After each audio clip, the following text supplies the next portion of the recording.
Welcome to the Deep Dive Book Club podcast. I'm Leo. I'm Joel. For anyone just tuning in, this podcast is centered on having long format discussions about books we have read or books that we are reading.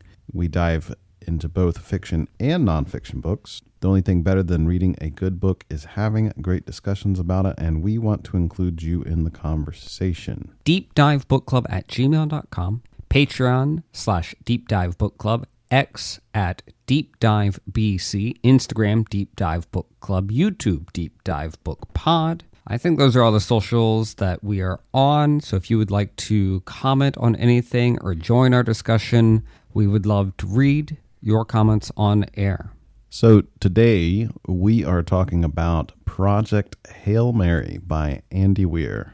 This is a good time to talk about this one. We read about it in our in-person book club. A movie just came out as of the time we're recording this. So what a great time to talk about it. I haven't watched the movie yet, but I'm sure we'll get around to it. Yeah, we are waiting to watch the movie. So first, let's talk a little bit about the author, then we'll get into the book itself. So Andy Weir was born in 1972, and he is still actively writing. He's a science fiction author and is known for his 2011 novel The Martian, and most recently, Project Hail Mary, which came out in 2021 and is, like we said, what we will be talking about today. Both of these books fit within the more hard sci-fi niche, meaning they focus heavily on scientific accuracy, and both focus on an astronaut dealing with intense scenarios. And both of these books are major successes and have been made into movies. One of the reasons why I believe he falls further into the hard science fiction genre is Weir is the son of a particle physicist and an electrical engineer. He has a strong computer science background and deeply researches the science topics that are featured in his novels. There's something about his books that deeply resonate with what is currently popular. I think he does a great job of bringing in the scientific ideas and explains them in an accessible manner. He is a good science translator. Okay, so that's our bit about the author. Let's do an overview of the book itself, and then we'll jump into what we've got to discuss here. First thing I want to do is, here's your spoiler warning. If you're looking for one, here it is. From this point forward, there will be spoilers littered all over the place. So if that matters to you, come back when you finish the book. If not, you've been warned. Come along with us. You know, I would find it interesting that someone would listen to a podcast about the book, but not want to have spoiler. But I think we should have the spoiler warning regardless. It would just be entertaining to me to find someone that wanted to listen to a podcast about a book, but didn't want the book spoiled. It could happen. It could happen. It could happen. Although I can see that for some of our previous episodes that we did about more nonfiction books, that's very understandable, where you're getting a synthesized piece of information that you didn't necessarily read the book yourself, nor want to read the book. Absolutely. I would listen to a podcast about a nonfiction book that, even if I am planning on reading it, I would still listen to it. Right. But today, we're not doing that. Today, we're deep diving into the fictional world, specifically with this Project Hail Mary, which I thought was a great book. Project Hail Mary is told in the first person by Ryland Grace, a school teacher, I think a middle school teacher. He is a former molecular biologist who gets caught up in a mission to save the world from an existential threat. Scientists discover that the sun is dimming at an alarming rate, and all hell breaks loose as the world's scientific community pulls together to try to solve the riddle and save humanity from the worst of the coming cataclysm. Eventually, they discover that the dimming is being caused by spacefaring microbes that get named astrophage. The project itself, like its name, is an organization and a mission put together as a last-ditch hope effort to find a solution to the problem to save the entirety of humanity and all the animals involved with it, right? The Hail Mary itself is the name of the spaceship that they build and launch in order to investigate a nearby star that somehow escapes the astrophage infection, and Ryland Grace wakes up on the ship at the beginning of the novel with a bad case of amnesia. And it starts off with a blast, then the pace pretty much stays that way for the whole novel, hurtling from one urgent problem to the next. It is a series of putting out fires constantly throughout the entire novel. Right. Okay, so that's our overview of the novel itself. For those of you who have read the novel, you will remember most of the story beats. So first topic here that I kind of wanted to jump into, Joel, was memory loss. For me, the memory loss element is up front and center and is the first thing you kind of notice as a reader, especially with it being a first-person, minute-by-minute explanation. Kind of like a slowly expanding spotlight. The novel opens with the plot tightly centered around the narrator's amnesia and his exploration of his immediate surroundings and the condition of his mind and body. The identity of the narrator as Ryland Grace only slowly emerges from the fog of his memory loss, and as the reader, we gradually learn more about his identity, mission, and the threat facing Earth. So the first thing that kind of jumped out to me in this aspect of the novel is it's a very interesting and convenient vehicle for plot development, just because of the way it pulls the reader along and has a very nice mechanism for unveiling exposition. So what do you think about this as a vehicle for plot development? Before diving into the use here in this particular book, I feel that amnesia is represented in books and movies more than we see it in everyday life. It is quite the plot device in order to conveniently allow such things as soap operas to really unveil the drama. That being said, the use of the amnesia in this particular book was very effective, and I thought Weir did a great job of implementing it into his work in order to show, not tell, his particular narrative and how it's structured throughout it. And it allowed dramatic unveilings throughout the novel itself. However, I still stand to the point that it's an overused, thick plot device that sometimes makes things a little too convenient in my mind.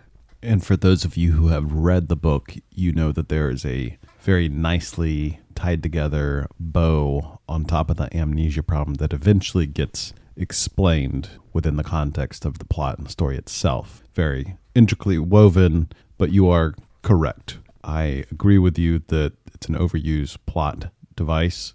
When I first, just reading the first page, when I saw the amnesia pop up, I was like, oh no, this is going to not be good. It left the expectations kind of hanging on a cliffhanger, like, what's going to happen here? Because it's amnesia. That's already kind of gimmicky, but I think he pulls it off. Right, like I said, the use of it, pretty good, although still an overused trope. Right, if you're going to use a trope like that, you really need to excel at it and make it shine. In media res? Yes. So what I thought was interesting is the story picks up in the thick of things, in the middle of the plot, in media res, and combined with Ryland's amnesia, it's a little jarring, but I also think it's a compelling way for the reader to experience intermittent confusion and enlightenment alongside the narrator as he figures out, oh, I'm in a spaceship. Oh, I must be a scientist. I must be X, Y, and Z. It kind of puts us in the seat behind his eyes as he is kind of unveiling the fog around him. And I don't know how much of that was on purpose from the author, but I thought that was very interesting. I do think, again, that he used the tool very effectively in a very comical way. I recall vividly in the book at the beginning, he's like, oh, I think in metric units for large numbers, but I think in imperial units for short distances. That must mean I'm Canadian or American. And so and he starts like doing this self-identification detective work in a very humorous way.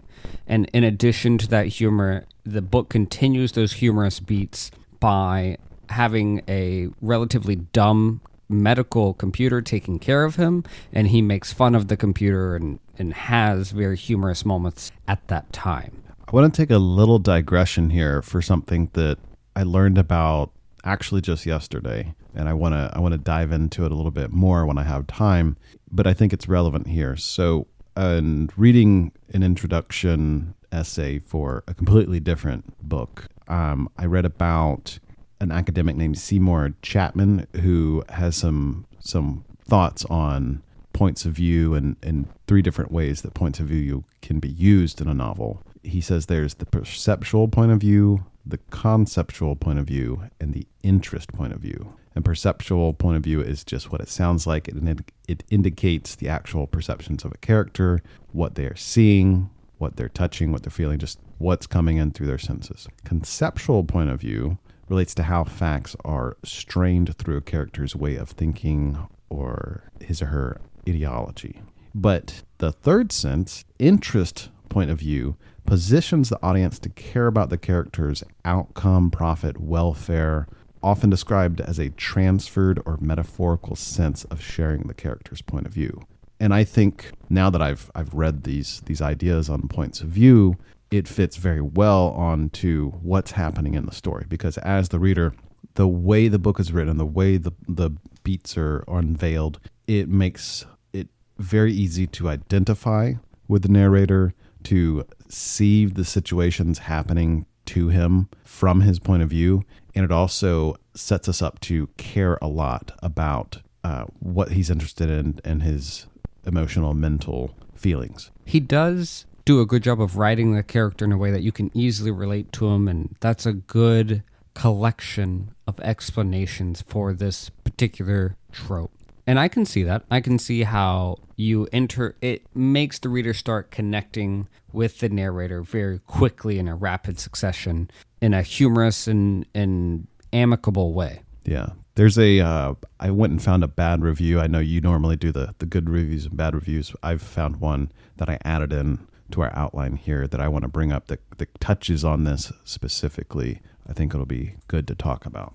But yeah, very interesting combination of starting in the middle of the story, starting with amnesia and the first person narration. Interesting combo, done well, even if it is highly gimmicky and tropey.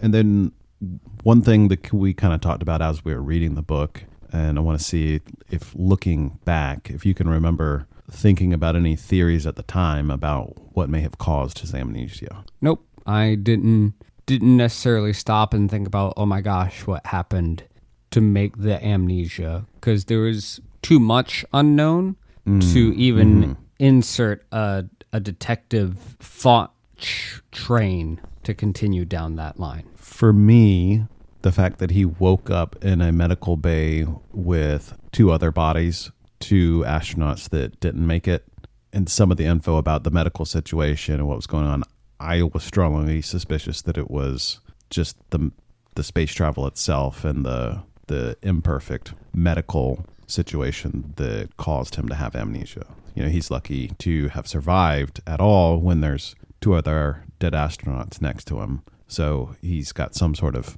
medical complication that's caused the amnesia. That was my operating theory at the time before, towards the end of the book, the true reason for his amnesia does get explained and unveiled. Right. But at the beginning, good questions, especially with the dead astronauts. It really sets up layers of mystery in the first few chapters. And then we'll touch a little bit more on that aspect, the dead waking up next to dead astronauts here in a second. But next, let's jump on to problem solving, which is, like you were saying, the novel is essentially putting out fires one after the other. That is the beats of the story, which makes for a great movie. I'm sure someone read this and was like, I barely have to do any work to make this a screenplay. So Ryland uses a stopwatch and a makeshift pendulum to figure out that he is in space. This is one of the first examples of his problem solving at work. He narrates to the reader facts and calculations that he employs in the problem solving. He also explains in detail the specific tools and test methods he uses on the astrophage cells when he gets drafted into helping with that. The novel attempts to maintain seamless scientific plausibility even when dealing with an extraterrestrial organism, which puts it very squarely in the camp of hard science fiction. So we learn pretty early on, if you just pick up this book and don't know anything about it. You, as the reader, learn very early on that this is what is called a hard science fiction book, meaning it focuses very much on scientific accuracy and plausibility. So we talked about this briefly, and I want to get your opinion on it. Have you encountered other hard sci-fi? If I recall our in-person conversation, we summed up this collection of thoughts and questions into Star Wars as the true sci-fi of its fantasy and almost magical and unexplained technological advancement. And you'll never know. What is the Force? What is all of how do you get a Death Star to actually work? No questions about that. We don't get into that. It's basically fantasy with a sci-fi futuristic basically space layer. Magic. Right. As opposed to Interstellar, which a lot of people have watched. And that is a really great cultural touchstone for hard science. Of people understand that the creators of that movie spent a lot of effort in order to create it as close to reality as they could in our current physics understanding. What a fantastic movie. Great movie. Yeah, it was a great movie.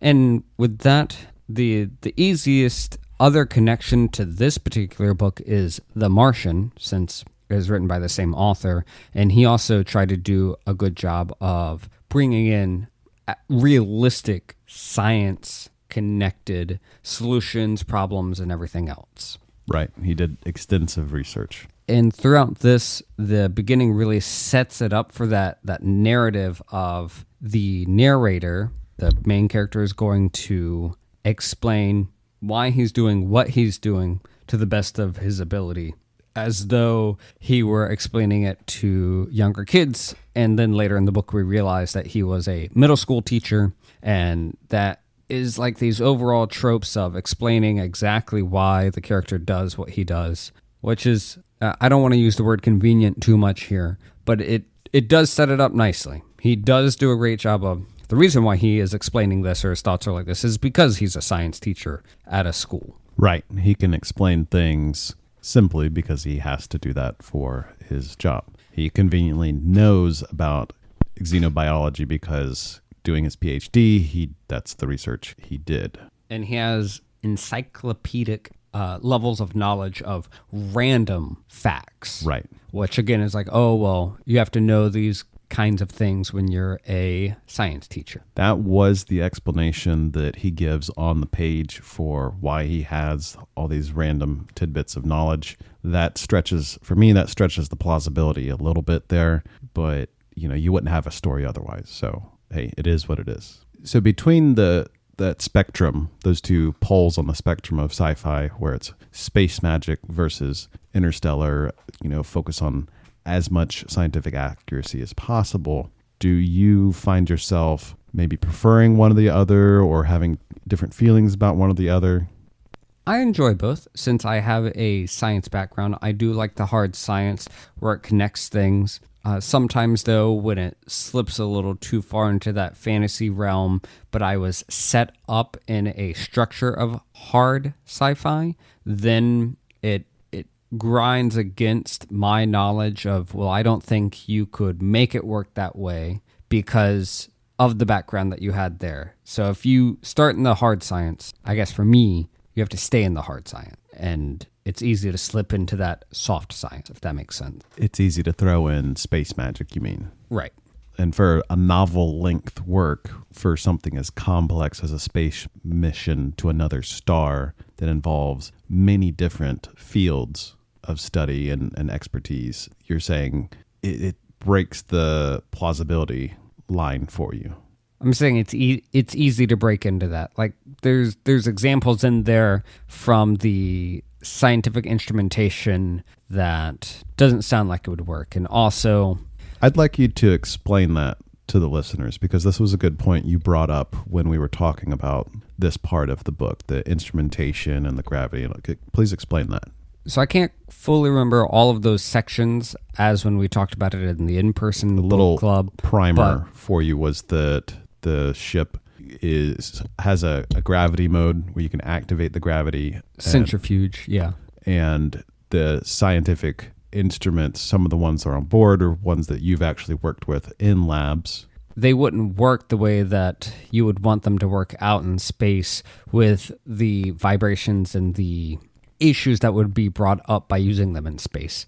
But the author throws them in there regardless because it makes it convenient, because that allows for him to, in the future, do all of the research studies that he needs to on astrophage. He does do a good job of hitting some of the physics beats. He hits a good job of hitting some of the biological beats. And I'm not disparaging the author too much because, gosh, you would have to go and have so much information and research so much stuff in order to have everything accurate that it would be extremely difficult. So when he misses some of the more chemistry-related instrumentations that they use, they're just not going to work the way that he wants them to work. But that's okay because this is still a fantasy book at the heart of it. Yeah, I just thought that was an insightful thing that you brought up, particularly for electrospectrometer. What was the device? Spectroscopy, yeah. Scanning electromicroscopy was one of the issues that I had, where the way that he expected it to work was never going to work. Right. Yeah, you were telling me the story about when you had to use that in the lab, that if an elevator on the other side of the building was operating at the time, it would throw it off. Yeah, I mean, we would get vibrations inside of our scans. So any amount of movement just wouldn't work that way. But still, nonetheless, good stuff there. Right. For me, between those two poles of the genre within sci-fi, space magic and interstellar being the poles we're talking about here, I really like both. I can't say that I have a clear preference. I have more familiarity with the more space magic end of the genre, and I'm perfectly willing to be entertained by it. I love it. And the hard sci-fi that I have encountered, I do like quite a bit. You know, this book was enjoyable. I've got my hang-ups with it, but I can be entertained by it. You know, it's something that I'm glad I read it, went and read it again, but I really appreciated the work that went into the plausibility aspect of it and the scientific explanation aspect. I really appreciated that. So that's stuff that, I don't know, I don't have a preference. For me, they're almost like two separate things. And when works kind of slide back and forth between the two, as this book does a little bit, and other sci-fi books I've read do, it doesn't bother me too much. It does begin to strain the suspension of disbelief a little bit when there is sliding. But again, it is what it is. I appreciate a good book. Another, kind of look back here that I wanted to bring up was when you were beginning to see the combination of, hey, biographical amnesia, but no amnesia related to skills and non-biographical knowledge base. Did that strike you in any particular way? Did you have a theory on that? It was a kind of selective amnesia. I remember talking about this when we were in the in-person book club. I've had selective amnesia from anesthesia, where when I woke up from anesthesia, I could remember who I was, who people were, all these relations. However, the thing I couldn't remember was my native language, English, but I could remember my secondary language, Italian. And when I have woken up from anesthesia multiple times, I wouldn't be able to speak or understand English whatsoever, but I could speak and understand Italian. And in some ways, I was better at Italian in those moments than when I didn't have amnesia. And one of the explanations for that is where you store your first language and your second or tertiary language are different parts of the brain, and so they wake up at different times. That is the hypothesis that was given to me, which is believable. So when we have amnesia, and again, spoilers throughout, he has basically medically induced amnesia from a drug that's administered to him. The scientific information and all of the problem-solving capabilities of his brain come back online immediately. However, his memory is extremely slow and very conveniently starting at the beginning of his memory that you need to understand what's happening, all the way into like the big reveals at the very end, which take the longest to be woken up from this selective amnesia.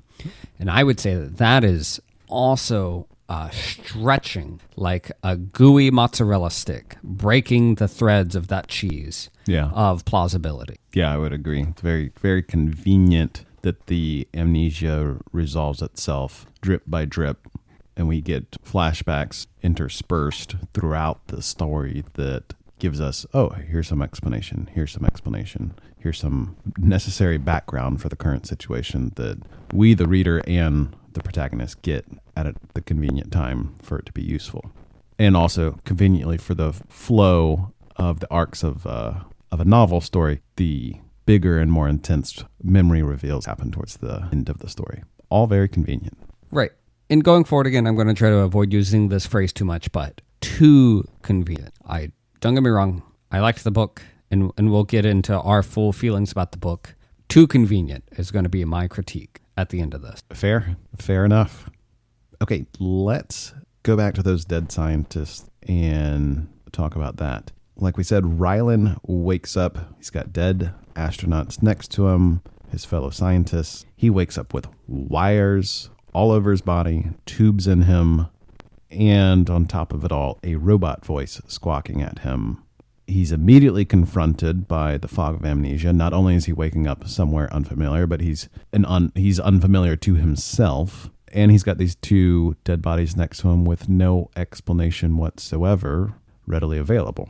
And even further on top of that, the amnesia slowly resolving itself provides no comfort because he remembers that, Earth happens to be facing an existential threat. And it just keeps getting worse from a first-person experience. He realizes that he is in a spaceship, and he's worried about the amount of fuel that he would need to get back to Earth based on where he might be, and he's concluding that this is a suicide mission. All of these things, all being revealed and happening at the same time, are a pretty strong element of horror and fear. Quite a predicament. How did you find his reaction to these things? What were your kind of thoughts and feelings when all this was unveiling itself? Fear wouldn't be the word that I would use to describe his experiences from my perspective, from his first person perspective, but instead of fear, it felt more stressful, distressing, unsettling, because waking up in this environment, having these dead people around, I guess it didn't feel fearful like a horror scene. It felt more stressful due to the unknown. It didn't feel as if he was experiencing fear, or the situation itself did not necessarily seem like it was such that it evoked fear. The situation did not elicit the feeling or emotion of fear, and also Rylan's response didn't seem fearful or full of terror, because he had very humorous quips towards the medical device. He also didn't seem fearful from the dead companions. Instead, he said, I'm having these emotional responses of sadness, unknown sadness towards these people. And so the character itself, I believe, was also expressing different feelings that were not fear or horror based. Does that make sense? Yeah, that totally makes sense. How'd you feel about that reaction based on, the stimulus that was given to him? Those did make sense, though, because you thought that was plausible. His sadness and distress seemed plausible. Okay. That's what I was wondering, because that was reading this part and these various parts, and then kind of stepping back and thinking about all of them cumulatively, like I listed off there. It's like, what would it be like to wake up to that situation in that context? For me, that sounds like a terrifying situation to wake up to, because nowhere you turn, even in your own mind, is there any comfort or reassurance. I'm on a suicide mission. The Earth is under an existential threat. These unknown companions next to me are dead. They're probably not meant to be dead. And I'm in the middle of space when I was not expecting to be in space. And I don't even know who I am. Confusing. Very confusing. So the word that comes to mind for me there is terror. I believe in that situation, I myself would experience terror, and beyond just fear, because there's, again, no comfort on any level, not even a a philosophical level if humanity itself is under threat. And at the time, I remember being very confused by the unexplained death of the other two astronauts. I remember thinking, okay, maybe there's a solar flare, maybe there's some unexpected space event that happened during the travel. I was confused by their deaths. Do you remember having any theories about that? Nope, glazed right past it. Yeah. Because it seemed that the story was setting up at that time that there was just some medical problem. Right. And later, I remember being dissatisfied because the book does not go back to it in any capacity other than unknown medical problem. I think it was that, if I remember correctly, it was that the technology used for this medically induced coma that was necessary was not as reliable as they thought, or its success rate was a little risky, if I remember correctly. But you're correct that I don't remember there being like too much of an explanation about that. Going forward a little bit, it was like this Thailand company that started to develop this, and it wasn't fully developed, but they had something there. It still didn't have an explanation for why 1 out of 3 made it, other than unknown medical. Maybe it was success rate or something. I couldn't remember exactly. It was not explained. In my memory. Maybe it's there, and I just don't remember it. As far as his particular reaction to what I would call the horrific situation that he wakes up to, I found it a little implausible, given just the cumulative effect of all those things that immediately kind of pops up to his experience. I agree, he seemed distressed. He seemed just not quite as perturbed as I would think most people would be in that situation, even if they are a genius level molecular biologist who has encyclopedic knowledge necessary to deal with his situation. Okay, let's talk about the main problem in this book, the astrophage itself. So the threat facing Earth at this point when we encounter the astrophage seems to be that the sun is beginning to dim to mass extinction levels due to infections of what they eventually call the astrophage. This alien life form seems to be like a stellar algae that uses stars as part of its life cycle. The astrophage is made up of single-cell organisms with DNA and organelles like typical Earth life, but their most distinct feature is their mysterious black outer layer that allows them to survive and move around in the extremes of space. Just as amazingly, they maintain a constant temperature despite their surroundings, and they convert energy to mass and vice versa as needed. These are, by definition, extremophiles. So now that we have completed the book, Joel, what do you think about the astrophage and its plausibility? This definitely gets into the fiction side of things. So we talk about this in terms of our current understanding of physics and biology. So the ability to absorb wavelengths that are larger than the object itself doesn't make any physical sense, nor do we have any understanding of how that could possibly be transformed into a theory that ties that together. Because our current understanding of physics and everything we've seen does not support that hypothesis. So there's parts of the astrophage where we truly get into that magic side of things. It is just magical. Right. There's explanations given for those specific problems, but they are black box. They're black boxes that are there is no explanation. Never fully. Yeah, there is. There's explanations as to why it can absorb wavelengths that are larger than itself, but that's where the black box is. Like, hey, you can't see past this point. Here's the mystery. Yeah, it's just given as a mystery. There is no hypothesis. We talked There's about something this. in there. I don't remember what it is, but there's some explanation as to why it can absorb. There was a discussion of black body radiation for why it was able to maintain its temperature and utilize the metabolism to create the heat, and how that was transformed into subparticle energy, but it was not explained the absorption of wavelengths. So what you're thinking of, if I recall correctly, is the black box of temperature regulation related to quantizing that energy, but it was not related to wavelength. There was also the conversion of energy to mass and vice versa. Yes, that part was there. That there was not an explanation for that. The explanation for that was the conservation of mass. So he would try to insert some hypothesis for the conservation of mass, which is energy conversion. So converting one energy to another still allows for the conservation of mass. It's the same thing that we see with fission, nuclear fission, where you have a large atomic particle split into two smaller atomic particles, where those sizes, those atomic weights, don't add up to the original unit. And the reason for that is part of that mass is converted to energy. So we do have some scientific understanding of why two masses of a subset do not add up to the original. And he inserts that black box explanation, which is plausible but not fleshed out.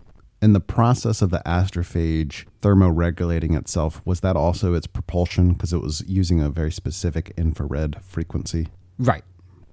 It was infrared itself that was propulsion, which is a cool idea. It's pretty cool. So in some parts of it, he enters into the small hypothesis, but for other parts, it was conveniently ignored. Right. He does, what I was going to mention is he does bring up that issue of, hey, this thing is smaller than the wave that it's absorbing. And he answers with, I don't know. There are parts where he brings up the plot hole and then just says, I don't know. Right. Like, here's this mysterious organism, which if you're going to invent an organism like this, you have to have some mystery involved. Conveniently, you can't know everything about it, especially if it's doing the spectacular things it's doing, like feeding off of stars, traveling long interstellar distances, storing incredible amounts of energy. Very, very interesting, extreme organism. Yeah, it's all very interesting. What I liked about the plausibility of it is that he does try to explain everything. It is as far as the sun dimming, it's a very good explanation for what would cause a sudden unexpected dimming of a star. And I like how well thought out, every piece of it is. Oh, it's not just this mysterious thing. It has a life cycle. It has a, multiple phase part of its life cycle. It needs to travel between different planets and stars. It's, like I described, a type of stellar algae.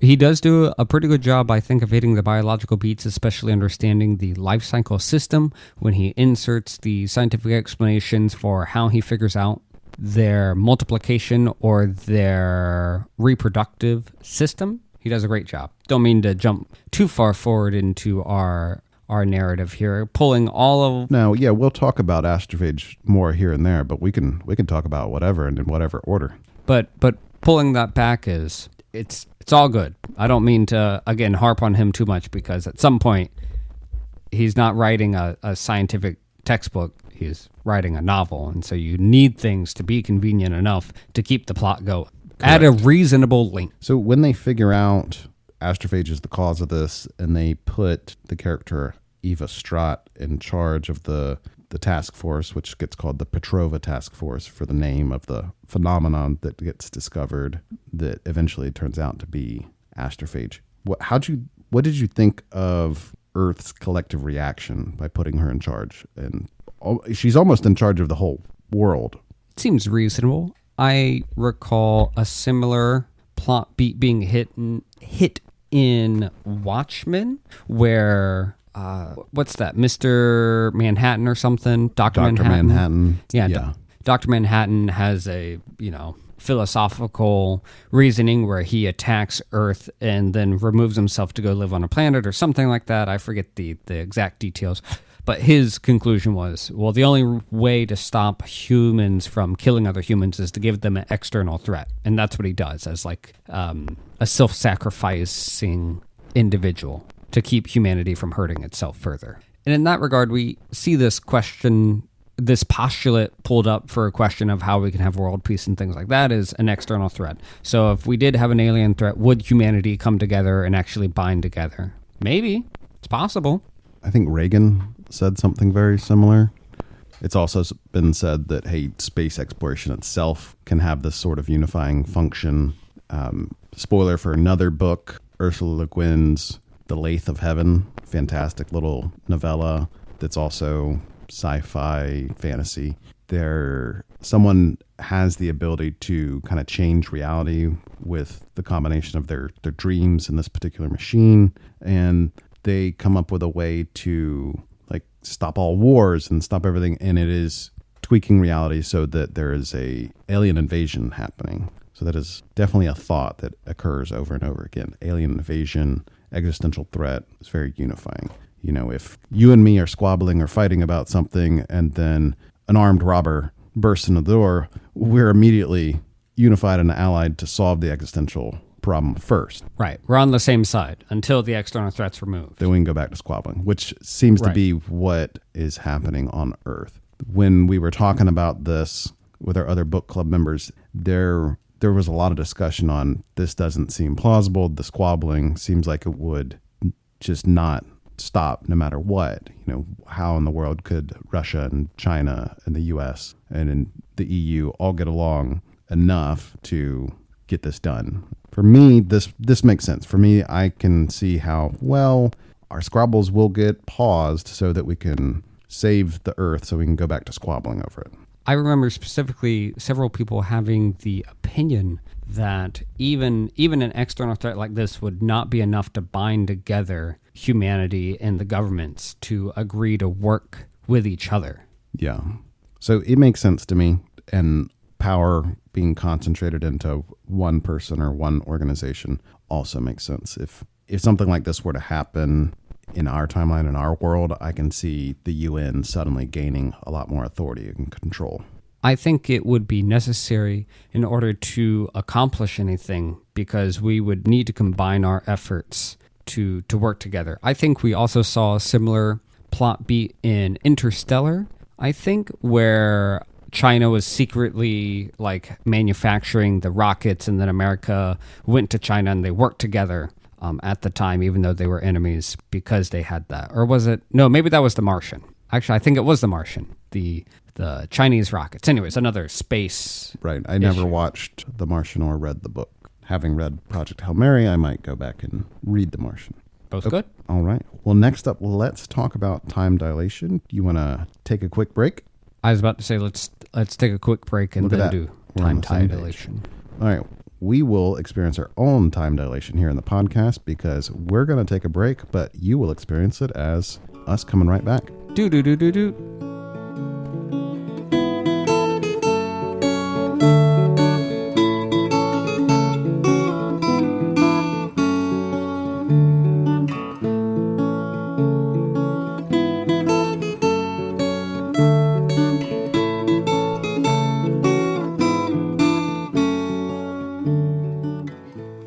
Okay, and we're back. After that time dilation, let's get more into time dilation, which is always a weird, tricky subject, especially in science fiction, going into hyperspace, as Star Wars would say. But in Interstellar, we see a difficult time of them trying to exact what we really get with time dilation. From the book that we're reading, Project Hail Mary, quote, "When you get going near the speed of light, you experience time dilation. More time will have gone by on Earth than I have experienced since I left Earth. Relativity is weird." End quote. Leo, what do you think about time dilation and what do you find the most mind-bending?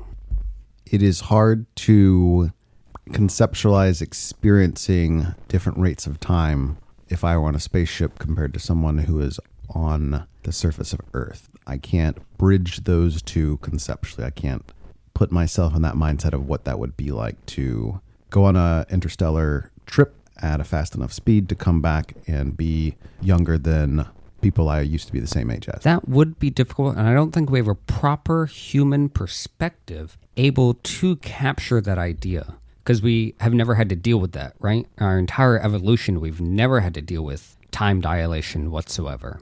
We currently, in modern society, deal with time dilation on a very minute scale because we have things out in orbit that experience a slightly different gravitational pull, requiring an atomic clock to be installed on each satellite. That atomic clock allows for calculations of the time dilation that occurs there, which is so small, but still impacts our modern day technology. Now to extrapolate that further, because we don't fully understand time relation to us in regards to both speed and gravity, to go out on an interstellar mission and to come back would be so confusing. And in this case, if Rylan were to come back from this mission, you're right. People would have aged much more than he had aged, and it would be quite an experience to go through. One thought experiment that I found while doing some research on this particular topic was if you could give someone a pill that made them experience 1,000 years in just a few minutes of actual time for the rest of us, could that be used as a form of punishment in a legal system? Just a more efficient, subjective way of punishing someone without actually having them sit in jail for a while. Very interesting, just thought experiment that I came across while I was looking this up. Because then we're getting into more of a sociological question of should we be punishing or should we be rehabilitating? And different societies answer that differently. But I guess in my mind, the nature of this thought experiment is the value of perceived time while not having to physically experience that time, if that makes sense. Correct. So I think that's truly what this thought experiment gets at. In the same way, would that be useful along the same lines? Could you go to school? Could we have people go and get PhDs, in terms of like studying for 8 years, but then only a week passes by using this pill? Similar things happen in like the Matrix movies where they upload the ability to know Kung Fu to an expert level in a matter of moments. Right. So if we were to try to answer the sociological question, I don't think that would be useful because then we're punishing, not rehabilitating. But if we were to look at the value of that, then perhaps if you are on the punishment mindset of justice and criminal justice, then that would be useful, except then they re-enter now having done this quote-unquote thing without having a more serious consequence, which is you've lost the timeline of your body, right? I think when I think of going to jail and spending a lot of time in jail, it's not just that time lost, it's my body has aged and I now have less time to be alive as the true punishment. So, interesting topic, and it's fun to read about it in a fictional setting, and it's just fun to think about. I am very curious as to our further developments of understanding of time in itself. It would be really cool to use those structures. Some people talk about using speed as a form of time travel, but only one way. So sending someone in the future, but you can't go back in the past. Not possible, at least as far as we understand it. As far as we know so far. Okay, let's move on. Let's talk about the existential threat facing Earth in this novel again. And here I want to read another quote from chapter 6. Quote, "Unfortunately, while I slept, Earth experienced at least 13 years. And even if I find a solution to the astrophage problem right now, it would take at least 13 years for that information to get back to Earth. So that means there'll be an absolute minimum of 26 years of astrophage misery on Earth. I can only hope they are coming up with ways to deal with it, or at least ameliorate the damage. I mean, they wouldn't have sent the Hail Mary out at all if they didn't think they could survive at least 26 years, right?" End quote. So here and in other parts of the novel, a question that occurred to me multiple times was, why only send one spaceship, and what other things should Earth be doing to handle this existential threat? The Project Hail Mary is a sensible, plausible idea for what they would be doing, but what else should be happening here, and how, in reality, would it make sense for us to respond to existential threats like this? I think the answer of only one Project Hail Mary is because that is convenient for the plot. Increase the stakes. Everything here is to increase the stakes, to drive up that thought of threat, to drive up the adrenaline of the reader or viewer.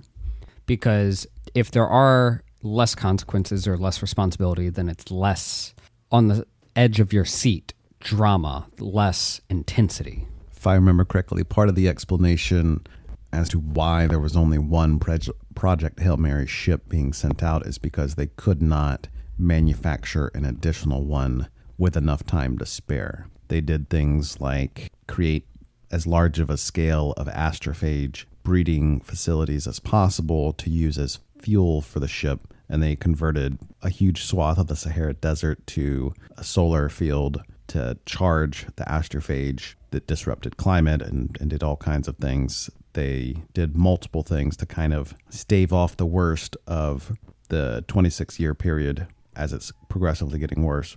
And they just didn't have the resources to do a second ship.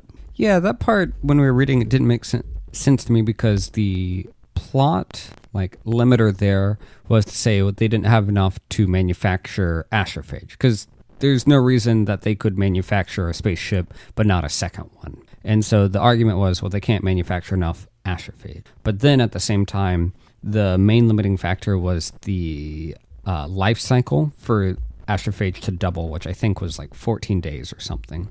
So in reality, they could have doubled the amount of astrophage they had by waiting to send the Project Hail Mary another 14 days. So that never made any sense to me.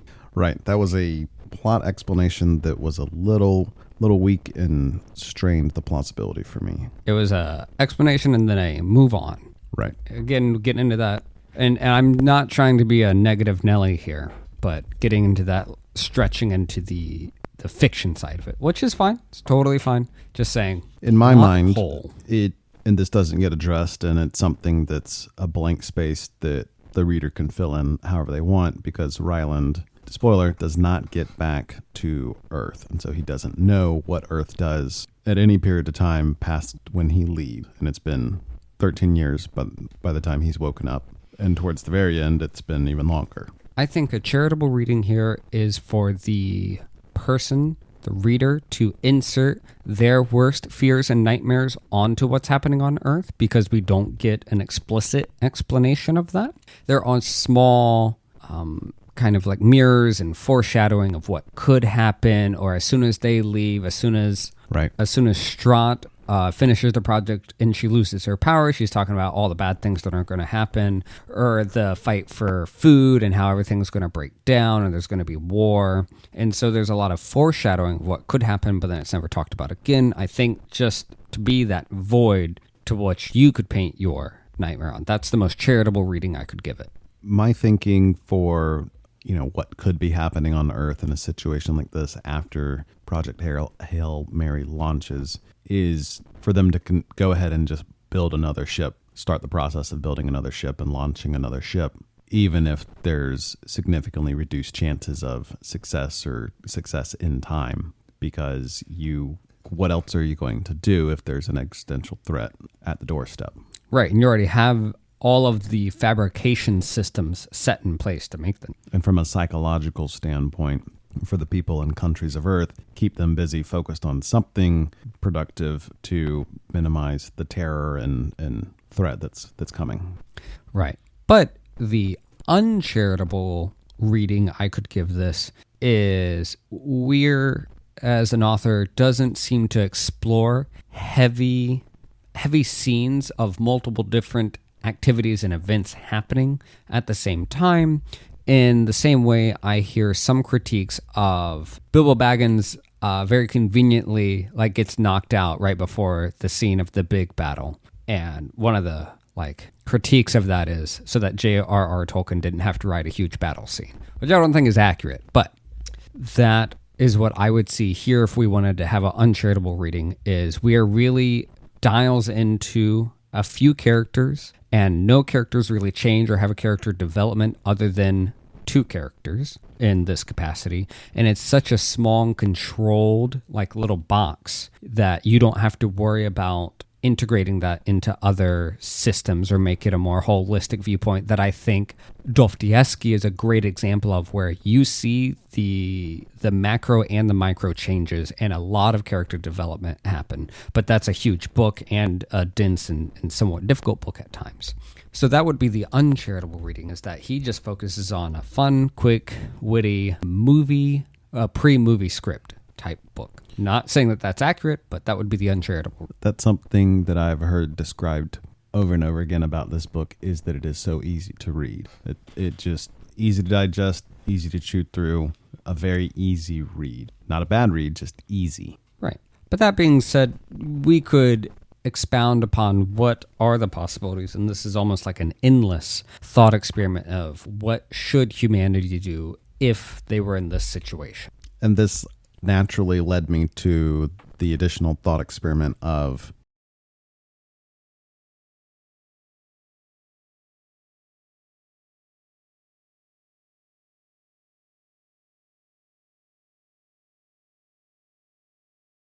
what would be the right thing to do if we were facing a catastrophe like this and our best predictions were that it would not be survivable. What would be the right thing to do? Hard question, right? That is a hard question to think about. I mean, we kind of are facing that now in a very, very slow way. Because eventually, no matter what you want to look at or how long you think humanity will be around, the sun is going to burn out at some point. And at some point, Earth will no longer be viable whatsoever. But if we wanted to think about long future humans, like if we don't eradicate ourselves or if the climate doesn't change enough to remove us, like what are we going to do? At some point, humanity is just going to stop. Right. What's the right thing to do in that instant? I'm thinking more of what's the thought experiment I'm thinking of is more so if there's a very urgent and immediate situation that arises like this, like the sun's dimming, but we don't have a solution on hand or a even potential solution on hand. What should governments do? Should they tell people and let the chaos happen how it's going to happen so people see it coming? Should they hide it from people so that, they can enjoy whatever remainder of their lives they have? In my opinion, if the catastrophe was going to be a flash, as in everyone on Earth is going to die, within a day or so, it's going to be super sudden. Asteroid hits, and then within a day, the entire climate's changed. There's no more oxygen. People die. I would say the government should not tell anyone so that people can still not have that terror, that over-screaming terror, and then boop, it's all gone. But if it was a slow transition, more like this, where the climate slowly changes and people are going to know and realize that's happening. I think in this case, it's supposed to take 30 years or something. That's a slow enough time where I think the government should give that information because people could actually make meaningful changes in their life and foresee that issue to deal with it. Okay, what if it's not over in a matter of a few minutes or a day? What if it's a matter of 3 months? I mean, I'm not trying to put you into a binary situation where there's only these two extremes. I'm just saying somewhere in that spectrum, it'd be good to draw that line. Hey, everyone's going to die really soon anyway. Let's not cause mass chaos and panic and disorder and still try to work towards a solution. The optimist in me is no matter how grim the situation, we should still try. That's true. I would say that rings to me as the part of the right thing to do is no matter what, try. If the stakes are existential and species-ending risk, no matter what, try. It doesn't matter if you don't think there's going to be a success. You have to go through the motion of trying the best you possibly can. It's like we read in Old Man and the Sea. One of the things that is so memorable and stands out to me for Santiago is that he says in his own way that hope is a moral imperative. Yes, I would agree with that. As we talked about in Old Man and the Sea, hope is a moral imperative. Right. I think it's almost like a godly work to be done is to be hopeful. Agreed. So let's talk about, I got one more thing from chapter 6 that stood out as a beat to talk about. Chapter 6 ends with the revelation that the object Ryland discovers is approaching the Hail Mary seems to be another spaceship. And it ends on that cliffhanger for the chapter. Not much of a cliffhanger because you just hop over to the next chapter and see what's going on. So when this occurred, for me, this was the same thing as when on the first page I realized there was amnesia heavily at play. I got worried like, oh no, what's going on here? How gimmicky is this going to be? How tropey is it going to be? Is the genre of this whole book changing now? What's happening? So I got a little worried as far as what the future of the experience of the novel was going to be like at that point when I was reading it. Do you recall having any particular reactions to this? I recall that at that time I just kept reading. I feel like this book revealed to me how much more you think about what's not written more than what I do, because sometimes I just read the book and then I continue reading it rather than be like, oh my gosh, what's going to be the ending of this? And I think the extremity of that is one of our good friends in the club. They sometimes read the end of the book first because they so much so don't enjoy surprises and they want it spoiled so that they don't have to stress or think about that. I like walking down the hiking trail of a book part of the way and then stopping and looking around, taking a survey of what has happened so far and guessing about what's around the bend and what clues I could use that I have at hand so far that would reveal what else is there or what's subtextual. I wonder if your enjoyment of Gene Wolfe has influenced that in you. The percent chance of that, I would say, is 100. And for me, I guess I just keep going down the trail, waiting to see the overlook at the end, so to speak. But in this case, when we were looking at the ship itself, I definitely thought it was a ship. I thought it was alien. I didn't think it was human. But I didn't stop to question the reality of it all. It seemed pretty in your face. I purposely stopped at the end of that chapter and thought for a few minutes about what was going on, what my reactions were, and what theories came to mind. Immediately, multiple theories came to mind. Okay, this is aliens, or this is humans that built a faster ship, or this is some weird dimensional things that are happening. Multiple things occurred at once, and those were the three main ones. So fun. For me, that's fun. Just asking all kinds of questions before the truth is revealed. Great. I'm glad we did that. But I think this really enters into the next, huge piece of this story that people are either going to love or not love about it, You think some people kind of dropped off or lost interest when the alien was introduced? Based on the bad book reviews, I would say some of them, yes. Yeah, that's interesting. For me, there was that moment of like, oh no, the genre is going to change or it's going to shift in a very jerky fashion from hard sci-fi to space magic sci-fi. But that didn't really occur to me. The plausibility rating in my mind went down, but not necessarily the lack of enjoyment or the genre shift. So let's talk about the alien, Rocky. Let's talk about the ship and Ryland's encounter of the ship. So throughout the initial encounters with the alien ship, Ryland exhibits an interesting pattern of behavior. In Chapter 7, the alien ship sends Ryland a cylinder that he ends up burning his hands on. In Chapter 8, Ryland agrees to let the alien ship build a connecting tunnel between the two ships. In Chapter 9, Ryland takes off his Eva suit while in the tunnel.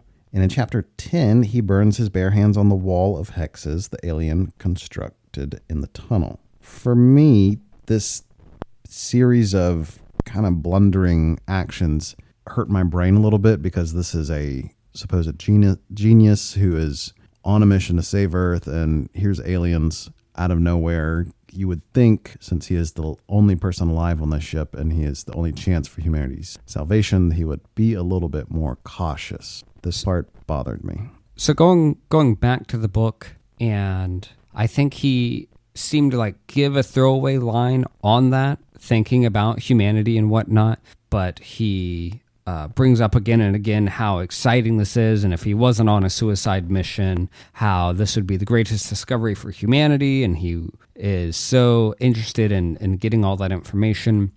But it does seem, you're right, that it's lackluster in that he seems to put humanity on the back burner to interact with this alien, although ultimately it ends up saving humanity. You have no idea. There's so many threats of diseases. There's the threat of him getting ill from any type of space disease whatsoever and just dying off in a H.G. Wells Earth invasion style. Even if the alien is benign, like you said, there's disease, there's accidents, there's so many things that could happen.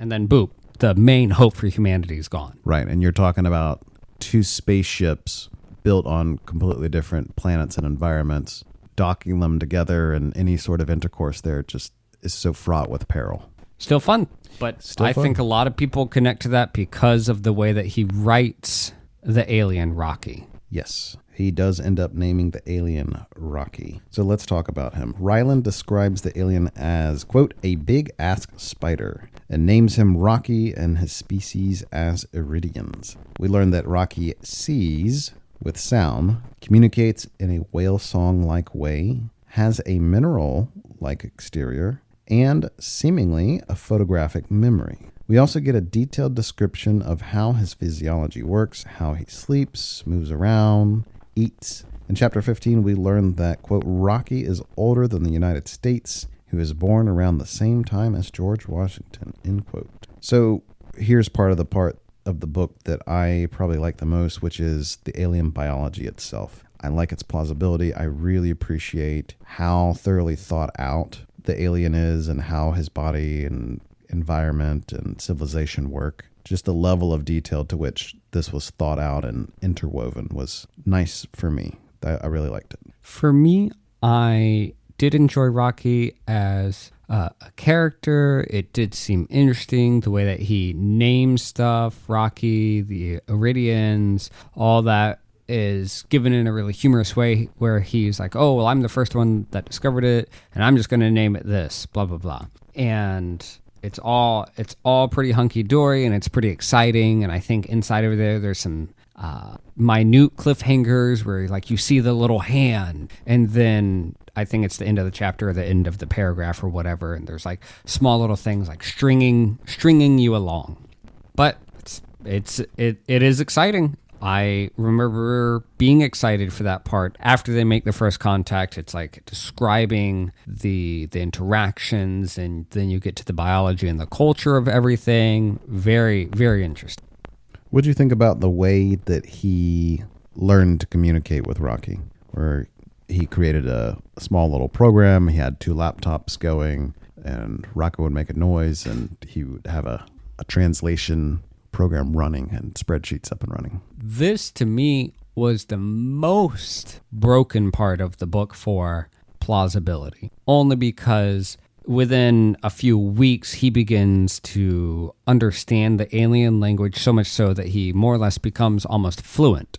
And as I brought up, because I love languages and linguistics, even a renowned polyglot would not achieve this level of capabilities for a human-to-human language. But somehow this non-trained, non-polyglot, non-linguist person that is just smart enough can, within a few weeks, get a conversational to almost professional level of linguistic understanding that is not even in human tongue whatsoever. Completely, for me, breaks the plausibility whatsoever. And I got so angry at that part. Right. The prerequisite here is, of course, to achieve that within a matter of weeks would be that you need to be an ultra-high IQ. He would have to be the best polyglot in the entire world ever born. Right. He'd have to be the best, without question. Yeah, the level of IQ necessary. I mean, if you are one of the 3 people that eventually end up on the spaceship to save humanity, your IQ is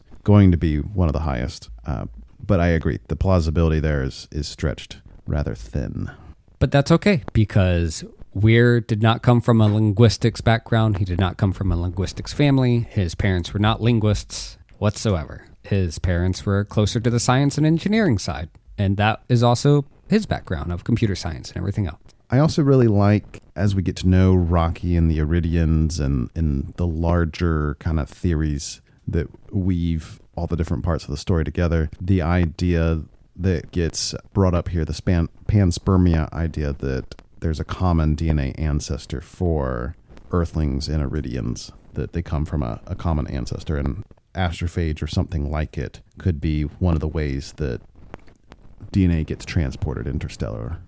It does bring up a whole bunch of fun stuff, and not in this area of the book, but further on, I think we'll get deeper into some of the biological and astrobiological hypotheses that come from their dialogues, and that's super fun to dive into. So yes, I think this brings up a lot of great stuff that we can talk about. Not here, though. Okay, moving on. That might be a great place to pause and pick up for the next episode. Okay, and with that, then, we will conclude our part 1 for Project Hail Mary. At some point, maybe we'll get better at getting these books down to a 1-parter instead of a 2 or 3-parter, but still, great book, very fun to dissect into, lots to discuss, lots to have in conversation. And with that, we would love you to join in on the conversation and bring to bear what you think of the book, the movie, or anything else. Right, and tell us what you think about the multiple episodes per book. Would you rather have multiple episodes? Would you rather it be a single episode per book? Would you rather us just make gargantuan episode lengths where we cram our multiple parts into one single long episode? Let us know what you prefer. Podcast is nothing without its listeners. But with that, thanks for listening. This has been the Deep Dive Book Club podcast. Again, reach us at deepdivebookclub@gmail.com with an email, Patreon/deepdivebookclub, X at deepdivebc, Instagram Deep Dive Book Club, YouTube at Deep Dive Book Pod. We would love to hear from you. Thanks for joining us this week. We look forward to concluding this with you on next episode. Anything else, Leo? That is it. We will see you guys next episode. All right, ciao.